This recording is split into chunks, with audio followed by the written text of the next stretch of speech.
Thank you for clicking on the video, and here on NerdMimic, I'm happy to present another AD&D module review. Today we're going to go over the final enemy, and this has the designation of U3, U standing for underwater. So yes, this adventure will take predominantly around water and underneath the water. So I'll tell you all about this module in a bit, but the other reason why we're going to present it today is it's going to be our free giveaway this month. So every month we have a free giveaway on this channel. Next month it'll be a board game, but for this month it'll be this module. Now if you're watching this from the future, I'm sorry you missed out, and make sure you sub up so you don't miss out on future giveaways. So I'm going to go over the details of the giveaway in a second, and then I'm going to go over the review later in the video. So to qualify for this video, the first thing you have to do is be a subscriber, so that's easy. The other thing I'm going to ask you to do is leave me a comment down below of your favorite underwater creature. So for me, I like jellyfish. I think the immortal jellyfish is a pretty cool, fantastic idea. Anyways, that's my choice. Now, if you want to enter this video, that's all you have to do. Leave a comment about your favorite seawater creature. Now, if you want to earn a bonus entry for this prize, all you have to do is leave me a comment on any upcoming video in the first 24 hours. And we make videos almost daily, so you could rack up a lot of entries. So I think that worked out well with our previous giveaway, so we might continue to do this. I think it works better than timestamps. Anyways, the other thing you have to do is I'm going to limit this shipping to the United States, so sorry about that. If you happen to live outside the US, I'm happy to mail this prize to a family or family member within the United States. And I'm going to end this giveaway on September 28th. So that is approximately 4 weeks from now. So even if you're not interested in this particular module, you might want to sub up, because we have given away multiple modules in the past, and we're certainly going to give away more in the future. So it's free to you, and it certainly helps us out on the channel. So thanks for listening to that. Now let's get to the review. I'm going to go over an overview first, and I'll let you know my thoughts actually up front, and then we'll dive into more in-depth of the module. As with all my other reviews, I'm going to do 100% through of this module. As you can see, all the artwork and all the text, and I'm filming this in 4K, so hopefully you can read along with me. So let's get started. As I mentioned, this is part of the U series, Underground series, and there are 3 books in this series. So I have my own copy here. This is just an extra copy I'm going to give away. So the first one is The Sinister Secret of Saltmarsh. The Danger of Dunwater is number 2, and this is number 3, The Final Enemy. So this takes place in the world of Greyhawk, and all 3 of them are authored by the same individuals, and this actually is published by the UK division of TSR. We have gone over the UK designation modules. I actually didn't do UK2, a reader mentioned. I sort of mentioned in passing, but I actually didn't break down that module. So we may do that in the future. But most of the UK modules are pretty fantastic. Does this hold up to the reputation of all the others? We'll see. So this one was actually published in 1983. All of these modules came out before the UK series, and they must have done something well to deserve a unique UK printing that went up to 7. So let's get this module out of the wrap first. And I think the first thing you could appreciate is the fantastic cover art. And that's one thing I will say about this module. It's really chock full of one of the best cover arts, both on the wrapper and on the inside. The cover art here is by Dave DeLue, who did a lot of fantastic first edition D&D artwork, and this is just very classic of that style. It's not too realistic, it's a little bit cartoony, a little bit bad and amateurish, but really evocative of the setting. So I love it. I think it's fantastic. And he does some of the artwork inside, but also Keith Parkinson, who is one of my favorite D&D artists, actually does some of the interior artwork as well. So let's take a look at the back cover here. And you can see some of this wonderful artwork here. And you also have a shark, which there are a number of sharks within this adventure. Here's a list of some of the other things they're selling, but the summary of this story is really on the front here. At last, an opportunity to avert the threat to the little town of Saltmarsh. The real enemies have been identified. The evil, cruel creatures amassed in force and viciously organized. Can the brave adventurers thwart this evil and ensure the safety of Saltmarsh? So this is an adventure for levels 3 to 5. I recommend that you use higher level characters. I think this is a little difficult for level 3. And you're going to have, of course, a mix of multiple classes to survive this adventure. We'll get more into the nitty-gritty of this adventure in a bit. But let's flip this open. See another art piece by Dave DeLue here. And then on the inside here is a full page artwork by Keith Parkinson. And then you flip this open and you will see the maps involved. So we'll get into these maps a little bit later. So I'm going to set this aside now and we'll take a look at this adventure.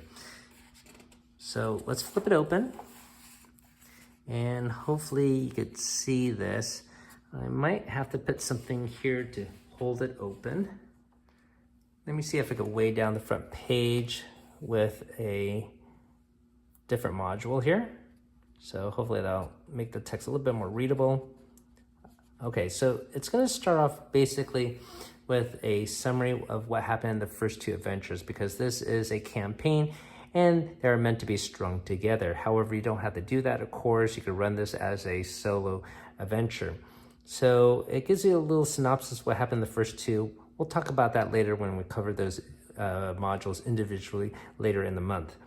So suffice it to say, basically your player characters are going to be hired to storm, not to take over a fortress, but to investigate a fortress.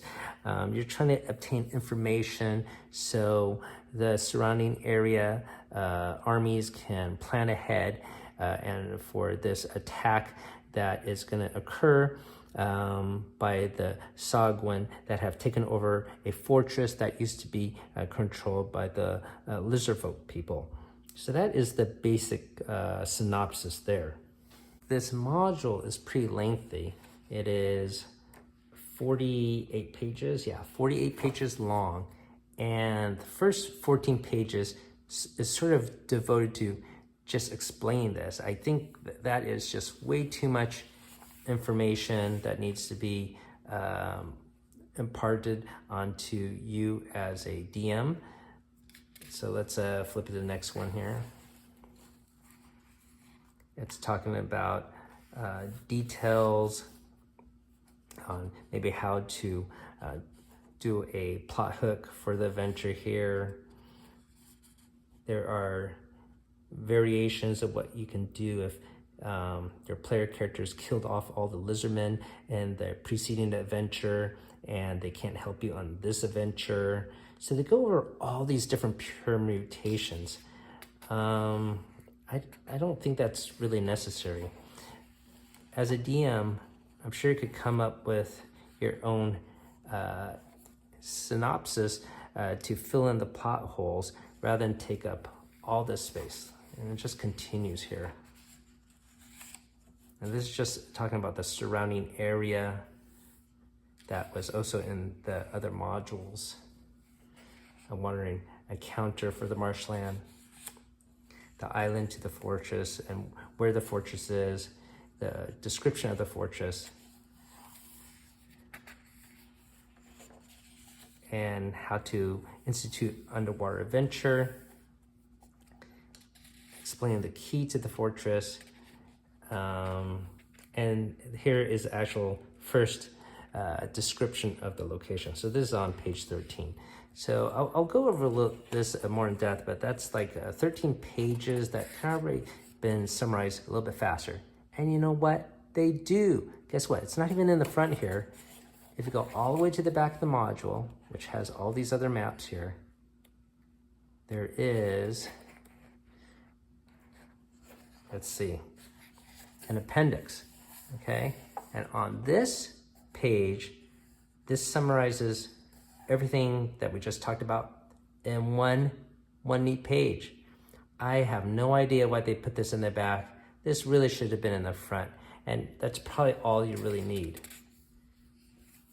Okay, and then it just talks about some other player characters and stuff here. But this is probably all you need to read to get you started and not be way down with all this other stuff. So I think that's a big knock on this module. It makes it more complicated than it really needs to be. All right, so let's go back here. And as I mentioned, there is an army, Sagwin, that have taken over this fortress control initially by lizard folk. And there is a town meeting here, and they're trying to decide how to prepare for this assault. So they realize they need to scout this area, see how big the Sagwin force is. And the lizard folk people, it's not just them that have been harassed by them, but there's a lot of other aquatic races. There are aquatic elves and other mermen, and so other races here. And it's almost like an alliance to fight against the Sagwin. So that's a lot of detail that I could add, but it's not really necessary. So the council is gonna hire you to accomplish some objectives here. The first objective for the player characters is to determine the strength of the Sagwin force, how many warriors, lieutenants, barons are present, etc. Number 2, locate important areas within the fortress. Even though the lizard folk are the ones that built that fortress, well, they don't know if things were altered or modified. And then number 3, discover any significant defense measures. And number 4, discover how advanced the Sagwin preparations are and when they might mount their first attack. Now, obviously, when I go over this review, there's going to be major spoilers. And the first thing I'm going to say, I really don't like how these objectives are laid out, because there's a couple problems. Let's go to number 4 here first. When they attack, there's nowhere in this module that states when they're going to attack. So the player characters can investigate every room, interrogate every leader, but there's nowhere there that says, we plan to attack in 2 weeks or anything like that specifically. There's no piece of paper with a battle plan, nothing like that. So if you run this adventure, I highly recommend that you create something like that in one of the rooms so the player characters can sort of feel like they achieved this goal, because they could search a whole fortress and never really achieve this goal. The other thing is, let's go to number 2, important areas within the fortress where the warriors are barracked and where the officers are quartered. Well, there are many, many rooms within this fortress. And are the player characters obligated to find every single room and bedroom for all these leaders? There's a lot. And so at what point do you say that they achieve their mission or not? It's sort of vague, and there's no percentage stated or anything like that. So I think you're going to have to set your own goal for the player characters, maybe make it a little bit more specific, whether it's like find us 10 leaders or whatever it might be. You got to give them a little number. Otherwise, like I said, they might end up searching the whole fortress, and that'll take a lot of time, and that might actually lead to their demise, because if you're going to explore every room, you're going to encounter more than 200 enemies, and there's no way your party is going to survive all that. So I think that's another problem with the objectives. Like I said, it could be easily solved by making it a little bit more specific. Defensive measures, yeah, you could see where the fortress is strong and stuff, so that's possible. And then determine the strength that might be a little bit hard unless they investigate every single room as well. So either way, I think as a DM, it's your job to make it the game more accessible to players. So certainly you can have conversations between some of the lower soldiers talking about, like, how many people are their barracks, or complain about how crowded it is, or whatever it is. And you could sort of impart some of the information, piecemeal it that way. I think that would be a better solve than have them investigate every single room, count every single soldier. It's a little bit ridiculous. So I really don't like this objective. It's very vague. All right, so I'm sorry I'm knocking it hard that way, but I just want that to be very clear. All right, so let's continue on. Now, part of this information also relays some of the adventure, as I mentioned, first and second modules. So there are some characters that could be in the initial adventure and join up in this one. There is a aquatic elf, oceanist, that could possibly join them, and there's a pseudo dragon as well. But if they didn't partake in those original adventures, then they will not be present. All right, so typically you're going to start the story though with a group of lizardmen that's going to help you reach the fortress, because that was their previous home base, so they know exactly where it is. They will also tell you, interesting enough, that when you approach this fortress, it's better to approach it in the daytime, because the Sagwan have poor eyesight in the day, and if you actually approach at night, which they do not recommend, then you're probably going to be found out. So I thought that was a sort of a cool touch, and that's mentioned specifically in this encounter here, right in this paragraph here. Should the lizardmen be present, they will know that Sagwan's aversion to light and will commend to the party a landing via the boat at the river's mouth during daylight. Okay, so it's also mentioned in a couple other places here. I think that's a pretty cool little detail. So let's move on. So the surrounding marshland, you might encounter some wandering monsters here. Pretty standard fare. Let's go to the next page here. The lizardmen will know of different points of entry, but unfortunately, this fortress, a lot of it is now covered by water.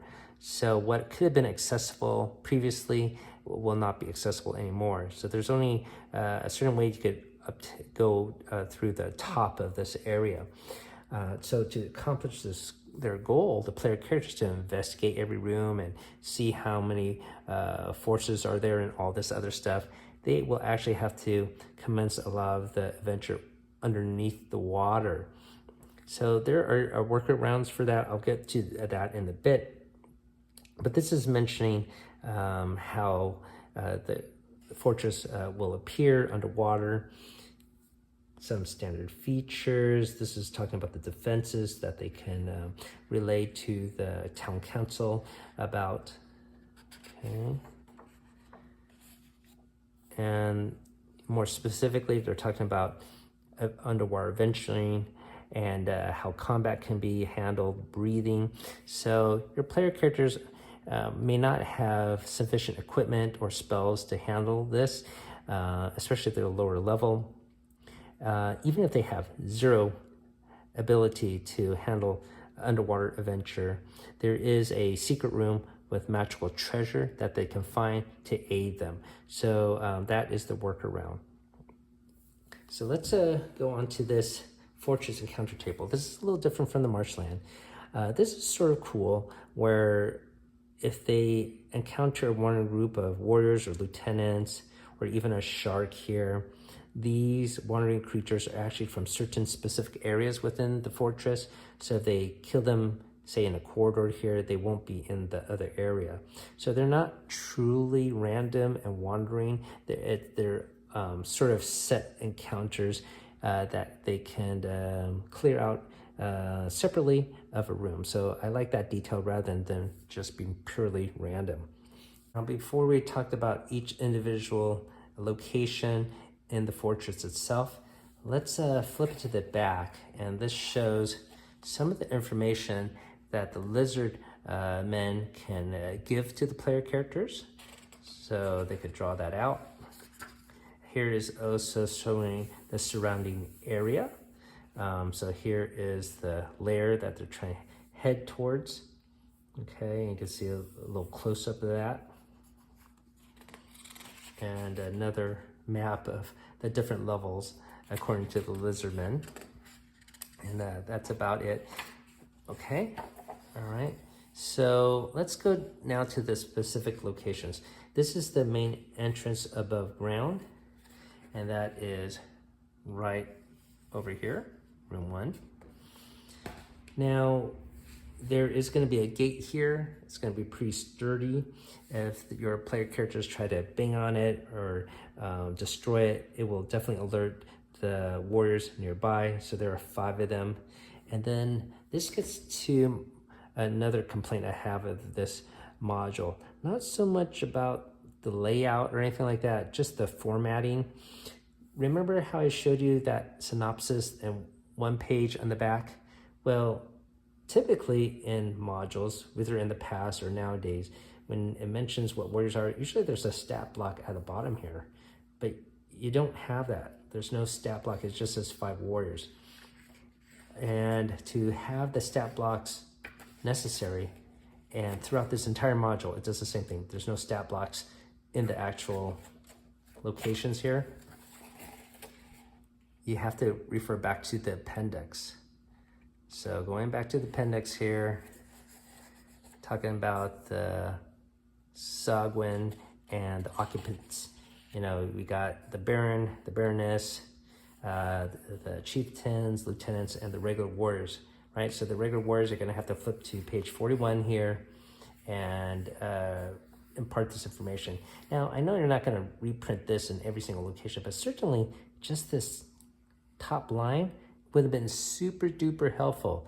Not only that, see how they have the number 219, and that's typically what they do in other modules. You know, they have the number of warriors. Well, that stat block would help to say how many warriors you actually see in a room, because when you are just trying to run this adventure, you might already know what's in each location, but then to have an idea of who you want to run or what monsters you have to take care of, you sort of want to make it fast and easy.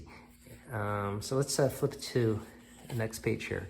So this is the guard post next to that gate. So how many guards are there? Well, you're gonna have to scan and read each line here, or you could have had a little stat block on the bottom. But here it says there are 5 warriors, 4 of them have crossbows, and 1 of them has a spear. And then there also is a lieutenant. So, I mean, that's a lot of time to just impart that information when you could have just had a stat block at the bottom, make it really easy, you know, 4 with crossbows, 1 with spear, and 1 lieutenant, okay? That would have been super helpful. And then, it becomes even more confusing when you reach here and there's a chieftain quarters, right? So does that mean the chieftain is here? No, the chieftain is not here. He's actually located in area 60 right now. But without that stat block, you know, you may not even know. So most modern modules will, if the monster's not there, of course it will not be a stat block, okay? So now you get confused. Are there creatures there or no creatures there? Because both locations have no stat block. So I think that also is a big knock against the editing or formatting of this module. Like I said, I think the adventure or in this area is sort of cool, and there's some really cool moments, but just the format of this is bad. The artwork, once again, is fantastic, but just how this text is laid out, I just do not like it. So similarly, there are some barracks here. Is a lieutenant quarters, armory, storerooms. Here's a guard post here.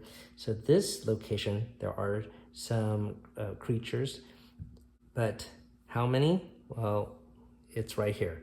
There are 3 of them armed with javelins. So going back to here, there's nobody in the lieutenant's quarter. They're also in area 60. And these barracks are empty as well. So once again, confusing. The next location is a slave pen. So this is an important area. So there are multiple slaves trying to modify this fortress into the Sagwan's needs. And so they use these slaves to create new walls. And there is one occupant here, and he is an elderly, emancipated man by the name of Elmo. Interesting name. But anyways, we'll flip it over here. So he's important because he is actually a magic user, and he was actually part of a group of adventurers that were sent to investigate this area.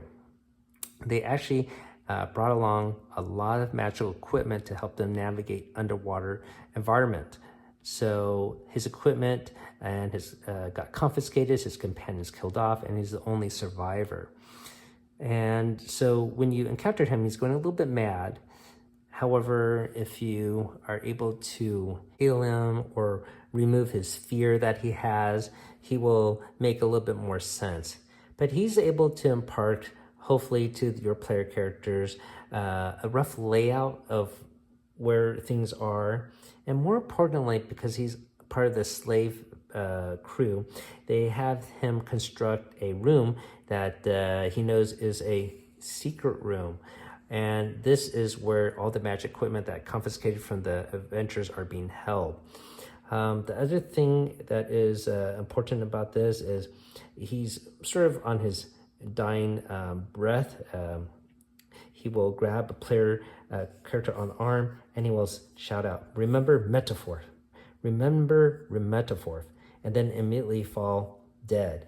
So this is the command word for a wand of polymorphine. That was his own magic item that's now hidden in that secret room. So if you're able to prevent his death, though, by curing critical wounds, neutralizing poison, cure disease, and doing all this other stuff, he will actually accompany you on the adventure. So that can be another NPC that has some inside knowledge of what's going on, and more importantly, describe all the magic items that they find later in the secret room in room 18. Okay, so this is a picture of Elmo there. And then we got some other rooms here, a storeroom. Let me just show you where the slate pen is. That's room 13. That is over here off to the side. Okay, and I guess while I'm at it, let me show you the secret room. That's right here off to the side down here. Okay, so that is part of the storeroom here. So go here, flip the page. So hopefully they're able to encounter Elmo, get knowledge of the secret door. It is actually protected by a glyph of warding, which Elmo does not know about. That's something placed by the Sagwan, and so they might have to neutralize that or take 16 points of electrical damage. But here is the secret room, and it contains many magical items. So there is a cloak of manta ray here, and there is also a wand of polymorphine and a potion of water breathing with 4 droughts. There also is some spell books here, okay, and there is also a written down water breathing spell, so maybe a magic user can learn to utilize that. So there are multiple items that your player characters can find to help them navigate levels 2 and 3 because those are all underwater. Now, there's also some scrolls that they can find here. I find this paragraph a little bit interesting here. They're talking about the effects of the invisibility spell. So if they have this ring of invisibility that they use, which will help them sneak around the fortress, they happen to use this invisibility action, they will have this body-shaped bubble that sort of moves around, and it'll be sort of obvious that someone's there because it's body-shaped. So I think that's a cool little detail I wasn't aware of until now. Okay, let's move on. Okay, so here we're starting about level 2, and once again, this is all completely flooded with seawater. So here we have the senior chieftain's quarters, another chieftain quarters. They are actually not in the room. However, next to those quarters are the female quarters, and they are present. So there are 37 female Sagwan in here and 15 hatchlings. So that would be on map level 2 here, and that's room 24. So the female quarters is going to be this large area right here. Okay, so there's some treasure here to be had. Let's flip the next page. Now, obviously, if they attack those female Sagwan, there's going to be hell to pay, because the female and of course the babies of the Sagwan are going to be very important, and certainly you don't want to raise that alarm there. Also, there is a barracks of 21 male Sagwan next to that area. So obviously all these male Sagwan will rush to the aid of the female in trouble. There is a lieutenant's quarters, some more barracks, lieutenant's quarters, cleric quarters here. So once again, one of their objectives is to see where they live and how many there are. That's pretty difficult, because how are you going to do that? Are you going to just like encounter all these people and wipe them out? I think that'd be very difficult to do, especially if they're all underneath water. I don't think they could do a long rest, for example. So let's flip ahead here. Okay, so another notable area here is the temple. And when the player characters enter this area, of course, there are going to be some priestess there, starting a ritual just for perfect timing. And I thought this was sort of cool as to giving you some insight into the Sagwan race and their ecology. So here they are trying to sacrifice some hatchlings. The Wigglings hatchlings are young Sagwan who do not measure up to the rigorous physical standards of the Sagwan race. They are therefore being sacrificed to the shark amid considerable ceremony. So there's this shark there ready to gobble up these small runts, I suppose. So this shark also, by the way, has a little hole on the dorsal fin with a key tied to it. So that's something they can use later to get into other areas. You have the priestess here. They have multiple different special treasures. You could take a look at that. Okay, beyond that are some elite guards, a banquet hall, the throne room now. Going back to my complaint that there's no stat blocks here, even just reading it again, half an hour later, I'm already confused of how many creatures are actually in this room. It says here there are 3 adult Sagwan, and then between them and you, there's a other Sagwan between these 3, and you cannot make out the details. So you're going to have to read a little bit more carefully. So there are the 3 that you already seen, plus 2 more guards. There's also the Baron, and there's a female Sagwan, okay? And there's another Sagwan that's a chieftain. Yeah, it's then there's 3 more elite guards. So really, if they could have just put a stat block and a number of how many creatures there are, it would have been so easier to read. So, you know, you're going to have to do a lot of note keeping and maybe a post-it note or something like that. Anyways, I hate that you have to work hard to run this adventure. All right. So, and then here's more details. There's also a shark there as well. Okay. But once again, no stat blocks, 0. Okay.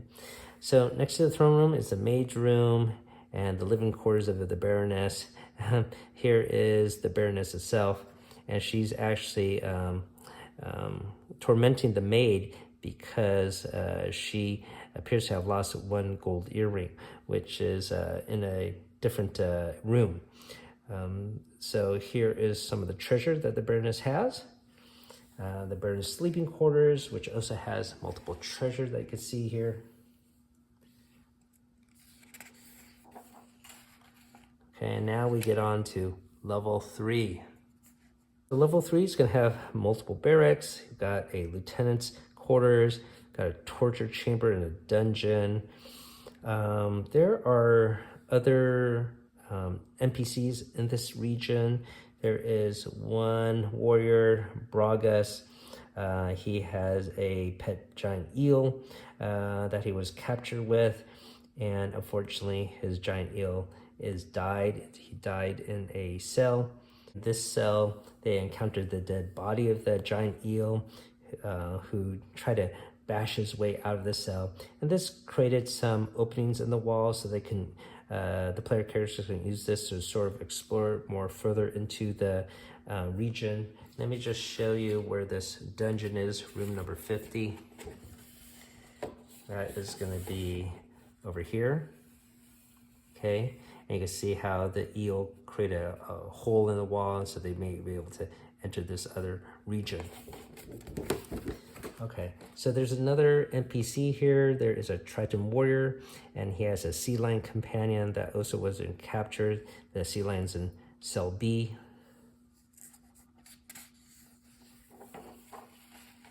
And then there is a treasure chamber, and there is an arena.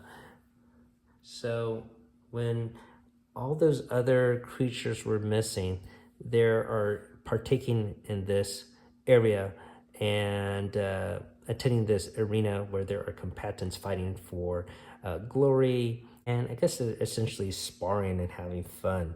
I don't think they're actually fighting to the death. In fact, if the player characters interrupt this gladiatorial battle, everyone will attack them, and the combatants will actually all work together instead of fight each other. So I don't think they'll be punished to fight each other. I think this is just part of their ecology, and maybe that's how they get stronger like Spartans. Anyhow, if the player characters enter this area, the 200 plus Sagwan will not notice them because they're distracted by the battle going on in the arena. But if they stay long enough, they will get noticed. So obviously you don't want that to happen. And hopefully you could point your player characters not to linger here too long and move on. So there are some more barracks and lieutenant quarters here. Here is a page of artwork by Parkinson. Guard posts. Okay, now here is a drill hall, assembly area, and sea cave. So there are a lot of high-level Sagwan in this region. So room 60, that's at the bottom here. A very large assembly area. And this is where they're preparing to attack, right? They're just gonna leave from this gate, and that's how they'll launch their attack.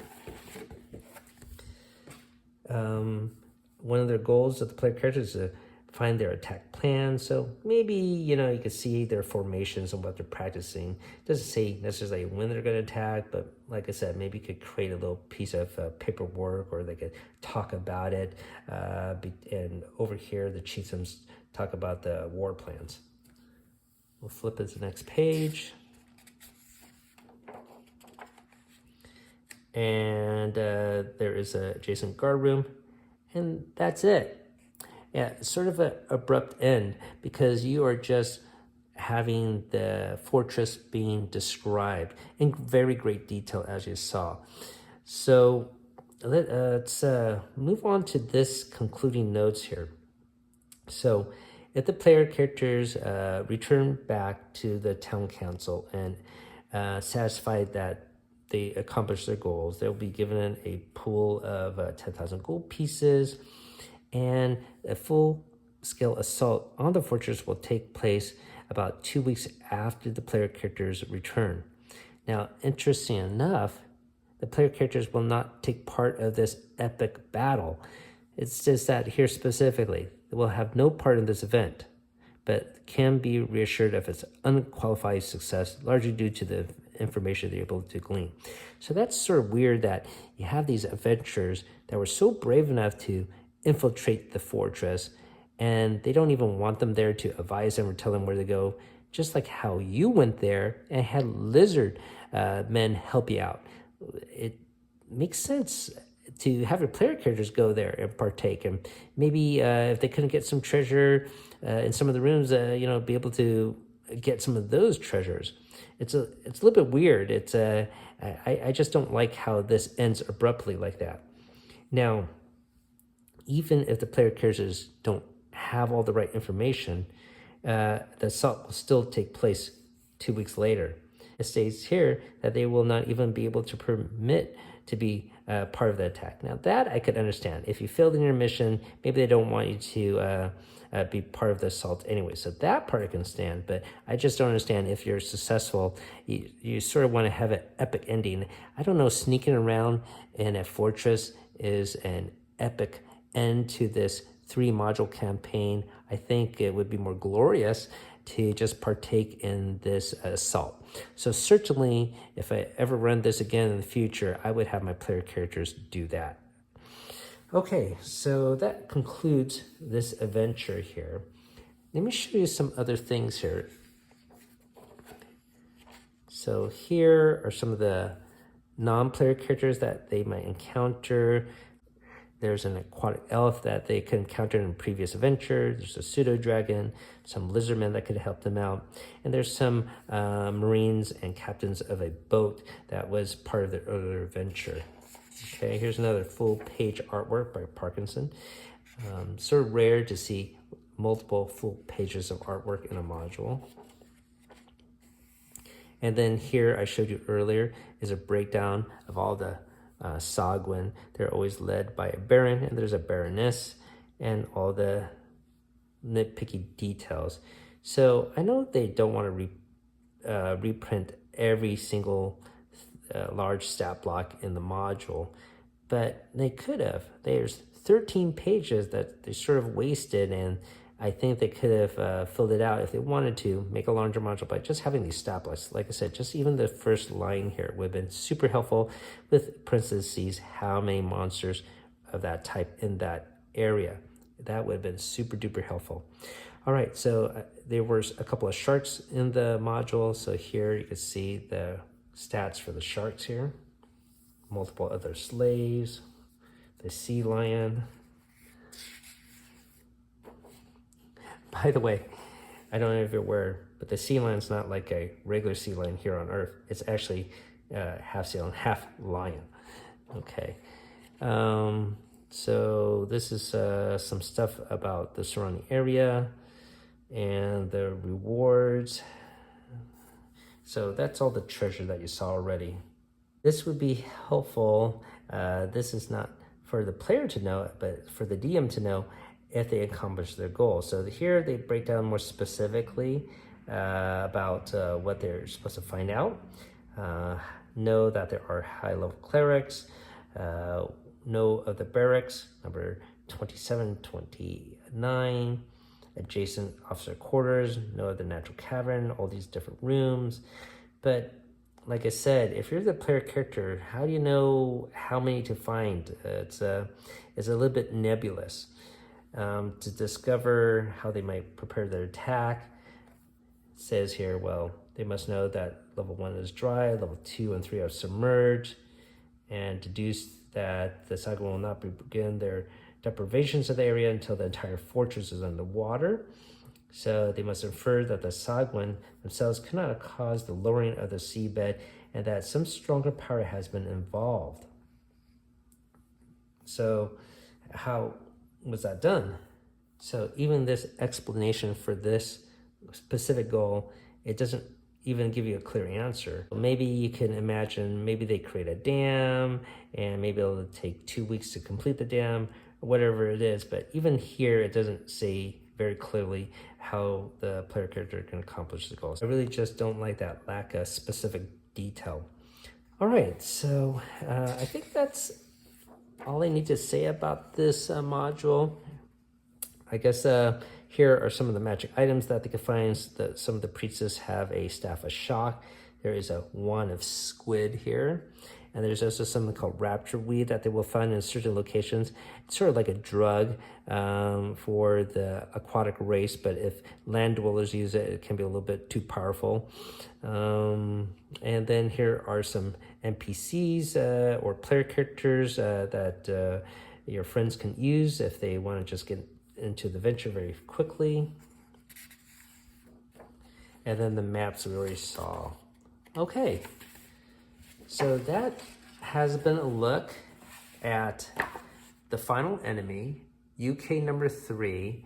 So in summary, I think the artwork's pretty cool. I do like the setting and how the lizard men draw the maps and that you're supposed to go in there, but I just wish there was more specific goals or details. So that's something you could change as a DM. And certainly the layout of this module is very poor. There's no stat blocks except for the appendix. And also that summary that's really helpful is in the back appendix and not even in the front. So despite all that, the venture, I would put it like average, or maybe even below average.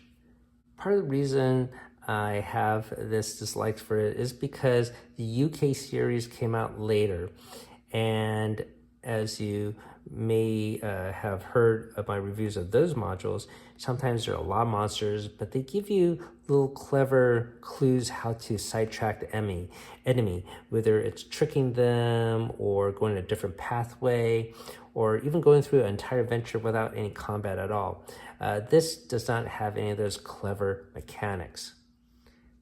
Now, later on the same year, after this module was published, UK 1 came out, Beyond the Crystal Cave, which is a fantastic module where you can actually go through the entire thing without any combat at all. And it's written by the same author. So I think a lot of the greatness of UK 1 comes from learning lessons from U3.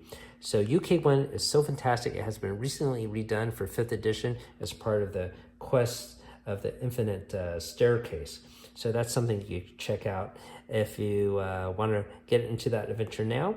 Or, of course, if you want to win this actual module, sign up, partake in the comments as I mentioned earlier in the video. And I hope lucky someone will have fun playing this adventure. So thanks for watching this review of The Final Enemy U3, published by TSR in 1983. I hope you found this fun and informative. Thank you for watching, everyone. Have a great night. Keep on adventuring out there.